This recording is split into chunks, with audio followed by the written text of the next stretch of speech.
I need to tell someone about what happened at the Greenfield Assisted Living Center. Not because I expect anyone to believe me, but because I've been carrying this for 3 months now, and the weight of it is killing me faster than the nightmares. My name is David Chen. I'm a maintenance technician, or was, anyway.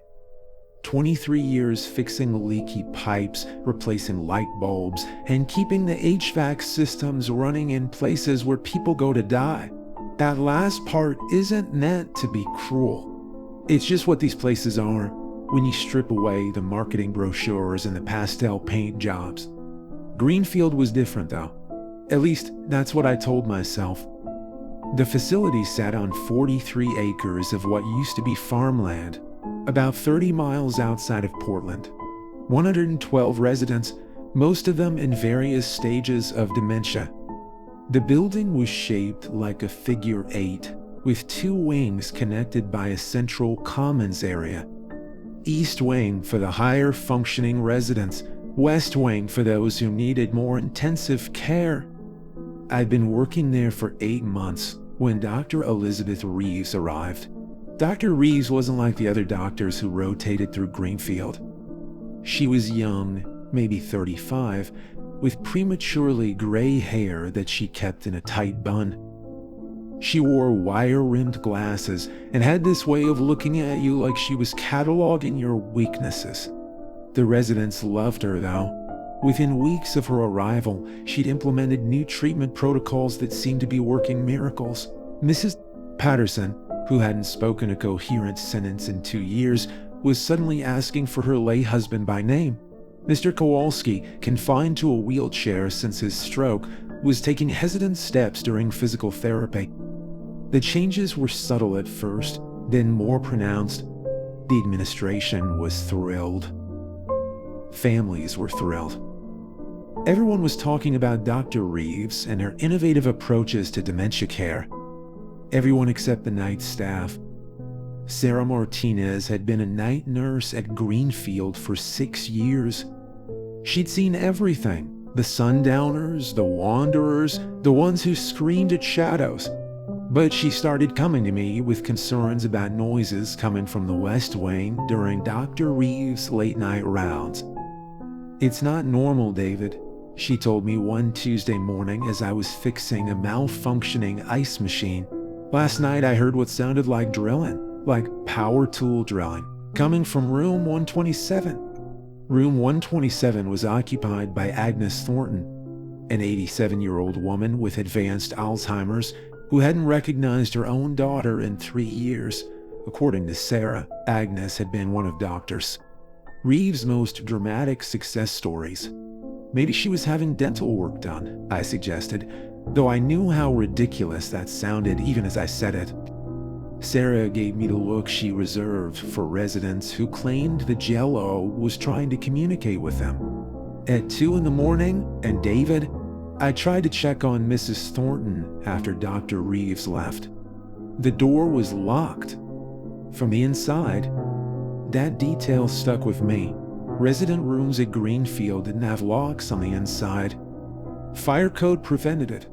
I decided to do some investigating of my own. Dr. Reeves typically arrived for her rounds around 11 p.m., long after the day shift had gone home. She'd make her way through the West Wing, spending anywhere from 30 minutes to 2 hours with individual patients. The next morning, those same patients would show remarkable improvement. 3 weeks after my conversation with Sarah, I volunteered to take the overnight maintenance shift. Officially, I was there to replace the water heater in the mechanical room. Unofficially, I wanted to see what Dr. Reeves was actually doing. The mechanical room was in the basement, directly below the West Wing. Around 11:30 p.m., I started hearing sounds through the building's ventilation system.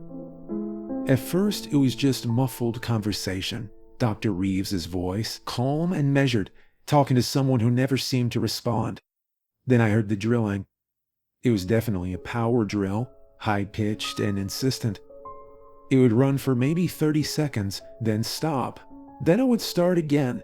This pattern continued for nearly an hour. I knew I should leave it alone, Mind my own business. Keep fixing what was broken and ignore what wasn't my job to fix. She looked right at me and said, "Young man, would you bring me some chocolate ice cream? The kind with a little nuts in it." It was the most coherent thing I had heard her say since she'd arrived at Greenfield 2 years earlier. The drilling stopped at 12:47 a.m. I know because I was watching the clock on my phone, counting the seconds between each burst of sound. Dr. Reeves's footsteps echoed through the corridor above me as she made her way to the next room. I waited until 2 a.m., then made my way upstairs. The West Wing was eerily quiet. Night lighting cast long shadows down the hallway, and most of the residents were asleep. I made my way to room 127 and knocked softly. "Anything wrong? Thornton? It's David from maintenance. Just checking to make sure everything's okay." No response. I tried the door handle. It turned easily. No lock. Mrs. Thornton was sitting in her chair by the window, staring out at the parking lot. She was perfectly still. So still that for a moment I thought she might be dead. Then she turned to look at me. Her eyes were different. Not just alert. They were focused in a way that made my skin crawl, like she was seeing something that wasn't there. "Hello, David," she said in a voice that was completely steady. "Dr. Reeves said you might be coming by." The hair in the back of my neck stood up. Dr. Reeves had left over an hour ago. There was no way she could have known I would come to check on Mrs. Thornton. "How are you feeling tonight, Mrs. Thornton?" She smiled, and I noticed something that made my blood freeze. There was a small hole behind her left ear, barely visible beneath her thinning hair. It was perfectly round and appeared to be healing. "I'm feeling wonderful, David. Better than I have in years. Would you like to know why?" I should have left then. Should have walked out of that room, gotten in my car, and never come back to Greenfield. Instead, I found myself nodding. "Dr. Reeves helped me remember," Mrs. Thornton continued. "She helped all of us remember what we were, what we are, what we're going to become." She stood up from her chair with a fluid grace that was impossible for someone her age, someone with her condition. As she moved, I noticed other things that were wrong. Her skin had a waxy quality, like it wasn't getting proper circulation. Her fingernails had grown long and appeared to be turning black at the tips. The thing about memory, David, is that it's not just stored in one place. Dr. Reeves discovered that we can access older memories, much older memories, memories that go back to when we were more than what we are now. I backed toward the door, but Mrs. Thornton was faster than she should have been. She moved between me and the exit with impossible speed. Have you ever wondered what happens to the part of us that dies first? The part that forgets how to be human? Dr. Reeves found it. She found a way to wake it up. That's when I heard the other sounds. Movement in the rooms around us, doors opening, feet shuffling across linoleum floors. And underneath it all, a low moaning that seemed to come from multiple throats. The others are awake now, Mrs. Thornton said. They want to meet you. I pushed past her and ran into the hallway. What I saw there will haunt me for the rest of my life. The residents of the West Wing were emerging from their rooms, all of them moving with that same impossible coordination, that same focused awareness. Mr. Kowalski was walking without his wheelchair, but his gait was wrong. Too mechanical, like he was remembering how to use legs that no longer belonged to him. Mrs. Chen had pulled out her feeding tube, leaving a dark hole in her stomach that she seemed completely unbothered by. They all had the same small holes behind their ears. They all had the same waxy skin. They all moved with the same predatory awareness. And they were all looking at me. I ran for the stairwell, but the door was locked. I tried my master key, but it wouldn't turn. That's when I realized that someone had modified the lock mechanism. Behind me, the residents were approaching slowly, almost casually, like they knew I had nowhere to go. David, Mrs. Thornton's voice was calm, reasonable. Dr. Reeves would like to speak with you. She's waiting in the basement. I had two choices. Face whatever Dr. Reeves had done to these people, or try to find another way out. The elevator was at the end of the hall, past all of them. The windows were reinforced safety glass and wouldn't break. I chose the elevator. Moving through that crowd of modified residents was like walking through a fever dream. They reached for me as I passed, but slowly, almost gently. Their fingers were cold and left dark smudges on my uniform. Some of them whispered things as I passed. "She can help you too, David. It doesn't hurt. You'll remember everything." The elevator was working, which surprised me. I pressed the button for the basement and watched the floor indicator count down. BGB, the doors opened to reveal Dr. Reeves waiting for me. She was standing in front of what had been a storage room but was now clearly some kind of makeshift laboratory. Surgical instruments lined a metal table. Computer monitors displayed brain scans and data I couldn't interpret. And in the center of it all was a chair with restraints and a device that looked like a combination of a dental drill and a microscope. "Hello, David," Dr. Reeves said. "I've been hoping we'd have a chance to talk." She looked exactly the same as always. Professional, composed, completely normal. That somehow made everything worse. "What did you do to them?" I managed to ask. "I helped them," she replied. "Do you know what Alzheimer's disease actually is, David? It's not just memory loss. It's the death of the self, piece by piece. These people were disappearing, becoming shells of who they used to be." She gestured toward the monitors, which were displaying before and after brain scans. "The human brain develops in layers, David. The newest parts, the parts that make us civilized, rational, human, they die first in dementia patients. But the older parts, the primitive parts that controlled our ancestors, they remain intact, dormant but intact." I was backing toward the elevator, but I could hear movement in the shaft above us. The residents were coming down.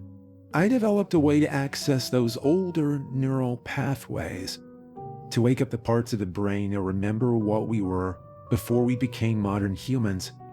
Before we became weak, you turned them into zombies, I said. Dr. Reeves laughed. "Zombies? No, David. I turned them into what they were always meant to be. Predators, survivors, creatures that don't waste time on things like empathy or moral complexity." The elevator doors opened behind me, and Mrs. Thornton stepped out, followed by the other residents. I was surrounded. The beautiful thing about the process, Dr. Reeves continued, is that it's not limited to dementia patients. Anyone can be made to remember their true nature. She picked up the drill-like device from the table. "It's a simple procedure, David. A small hole behind the ear to access the brainstem. Then a targeted electromagnetic pulse to activate the dormant neural pathways.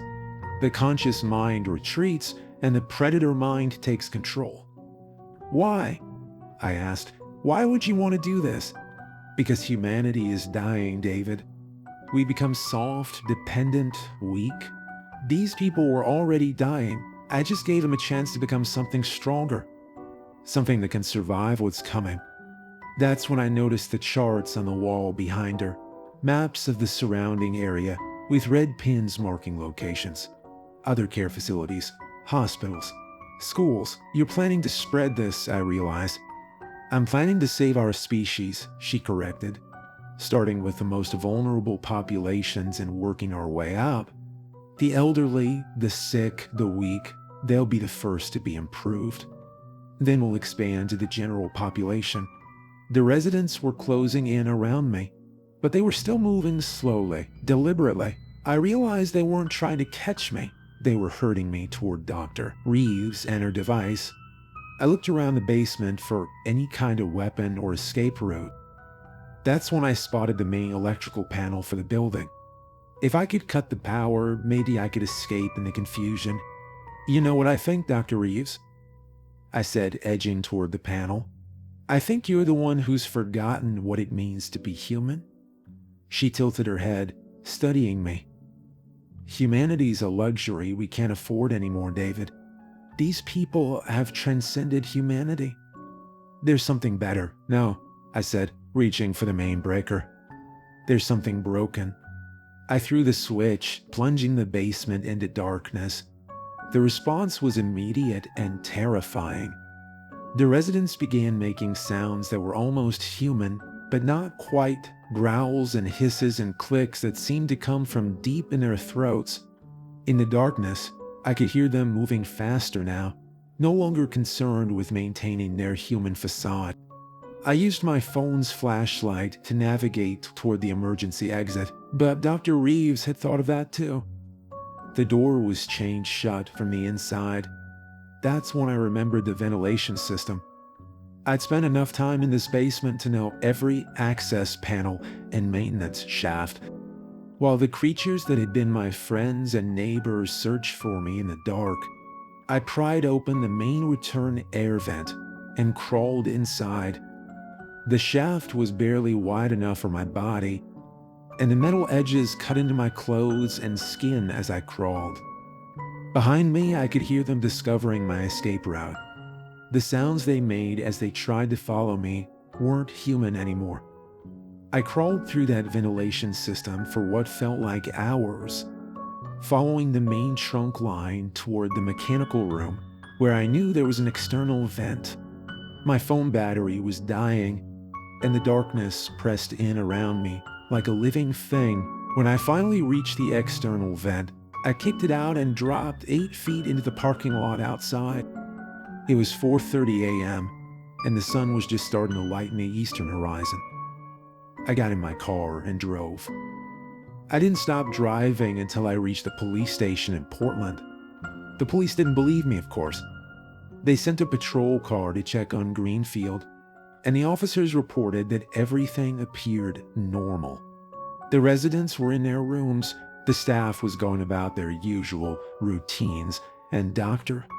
Reeves was nowhere to be found, but I knew better. I knew she was still there, still working, still improving people. I was placed on administrative leave and strongly encouraged to seek psychiatric treatment. I've been watching the news obsessively for 3 months now, waiting for reports of unexplained violence or strange behavior in the Portland area. So far, nothing. But yesterday, I saw something that made my blood freeze. It was a small article in the local paper about a new research grant awarded to the Sunset Manor Care Facility across town. The grant was for innovative dementia treatment protocols, and it was being administered by a Dr. Elizabeth Reeves.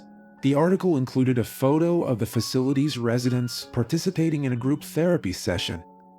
They all looked alert, engaged, and remarkably healthy for people in their condition. And if you look closely, really closely, you could see the small, perfectly round scars behind their ears. I'm telling you this story because I think Dr. Reeves was right about one thing. Something is coming. Whether it's economic collapse, climate change, or just the natural entropy that claims all civilizations, something is going to test our species' ability to survive. And when it does, I don't think the creatures at Greenfield are going to be the victims. I think they're going to be the inheritors. I've been having dreams lately. Dreams where I'm back in that basement, and Dr. Reeves is explaining how the procedure works. In the dreams, I don't run. In the dreams, I sit in that chair and let her help me remember what I really am. The worst part is that when I wake up, I'm not sure the dreams are trying to scare me. I think they're trying to convince me, because if Dr. Reeves is right, if humanity really is dying, then maybe becoming something else isn't the worst fate we could face. Maybe it's the only choice we have left. I've been driving past Sunset Manor every day for the past week. Just driving past, telling myself I'm checking to make sure nothing strange is happening there. But today, I parked. Today, I walked to the front door. Today, I asked to speak with Dr. Reeves about volunteer opportunities. She's agreed to meet with me tonight at 11 p.m. I'm probably making a mistake. I'm probably about to become another one of her improved humans. Another predator wearing the skin of someone who used to care about right and wrong. But the thing is, I'm not sure I care anymore. The world is full of people who are soft, dependent, weak, just like Dr. Reeves said. And every day, I feel more and more like I don't belong among them. Maybe it's time to remember what I really am. Maybe it's time to let someone help me become something better. The appointment is in 6 hours. I'll let you know how it goes, assuming I still remember how to use a computer afterward.